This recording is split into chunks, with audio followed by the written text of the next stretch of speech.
क्या है नरेशन? इसे समझने की सबसे आसान विधि क्या है? विद्यार्थियों से कहाँ पर गलती हो जाती है?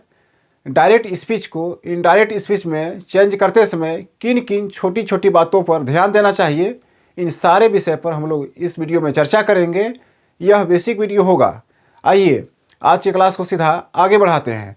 समझने की बात है तो 100% गारंटी है आपको सब कुछ समझ में आएगा। इस वीडियो को शुरू से अंत तक जरूर देखिए। देखिए, ये जो नरेशन है ये दो प्रकार के होते हैं। ये नरेशन जो है ये दो प्रकार के होते हैं। एक है डायरेक्ट स्पीच, एक है डायरेक्ट स्पीच, और जो एक है वो है इनडायरेक्ट स्पीच। इनडायरेक्ट स्पीच यह बेसिक क्लास होगा। इसमें मैं समस्त छोटी छोटी बातों का चर्चा करूंगा और मैं ये भी बताऊंगा कि आप कैसे इसको पकड़ सकते हैं। देखिए, नरेशन जो है ये दो प्रकार के होते हैं, डायरेक्ट स्पीच और इनडायरेक्ट स्पीच। अब ये डायरेक्ट स्पीच क्या है और ये इनडायरेक्ट स्पीच क्या है, सबसे पहले हम लोग इसी को समझ लेते हैं। देखिए, ये डायरेक्ट स्पीच जो है ये कहे गए बातों को सेम टू सेम जैसा कहा गया वैसे ही कह के सुना देना, उसी को डायरेक्ट स्पीच कहते हैं। और इनडायरेक्ट स्पीच में सुनते हैं उनके अंदाज से, मतलब कहने वाले के अंदाज से, और बताते हैं अपने अंदाज में, उसको इनडायरेक्ट स्पीच कहते हैं। अभी मैं एक सेंटेंस लिखूंगा, आपको सब कुछ समझ में आएगा, तो ज़रा देख लीजिए। देखिए, Ram said to me I am your friend. देखिए, राम ने मुझसे कहा, राम ने मुझसे कहा, क्या कहा? आई एम योर फ्रेंड, मतलब उसने जैसा कहा था सेम टू सेम यहाँ पर वैसे ही कहा जा रहा है। उसने कहा आई एम योर फ्रेंड, मतलब उसने जो कहा वही बात यहाँ पर कही जा रही है, आई एम योर फ्रेंड। तो ये हो गया डायरेक्ट स्पीच। यहाँ क्या है? उस व्यक्ति ने, मतलब राम ने जैसा मुझसे कहा था सेम टू सेम वैसे ही यहाँ बोला जा रहा है। उसने कहा था आई एम योर फ्रेंड, यहाँ भी देखिए आई एम योर फ्रेंड।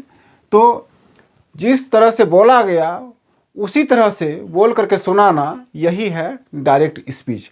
अब इनडायरेक्ट स्पीच देखिए, इसी में सबसे पहले मैं इसका हिंदी लिख देता हूँ।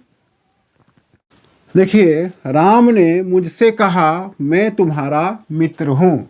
आइए अब इसी का इनडायरेक्ट देख लेते हैं। देखिए,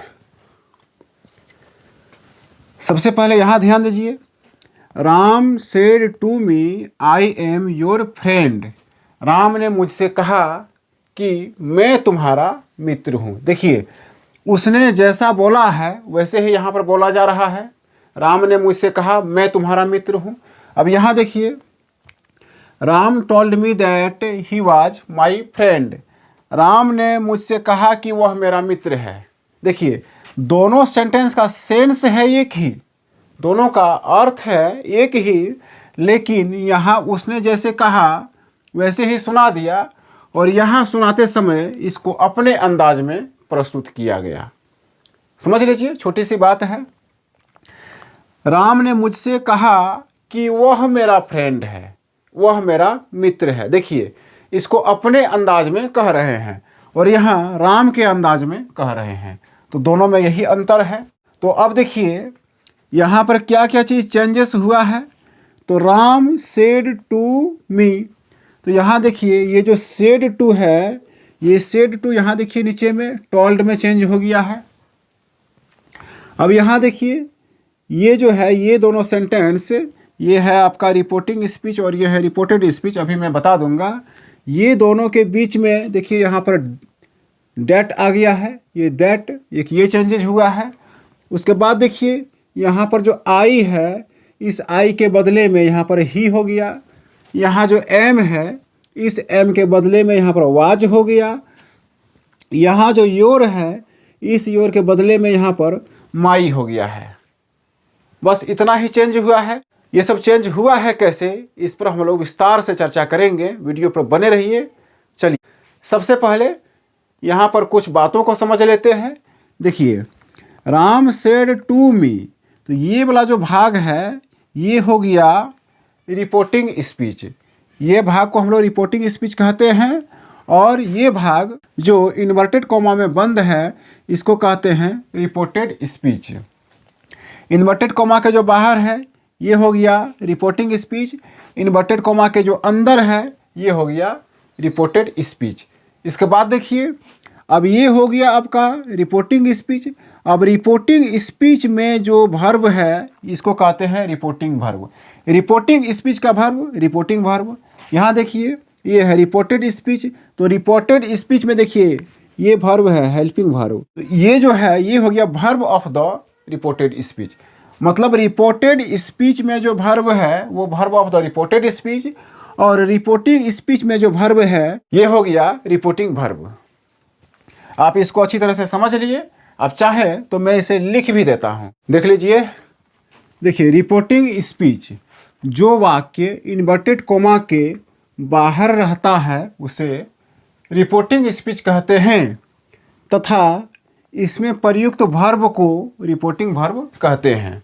उसी तरह से यहाँ देखिए, रिपोर्टेड स्पीच जो वाक्य इन्वर्टेड कॉमा के अंदर, देखिए यहाँ पर बाहर था और यहाँ पर अंदर है, जो वाक्य रिपोर्टेड कॉमा के अंदर रहता है उसे रिपोर्टेड स्पीच तथा इसमें प्रयुक्त वर्ब को, देखिए प्रयुक्त वर्ब को verb of the reported speech कहते हैं।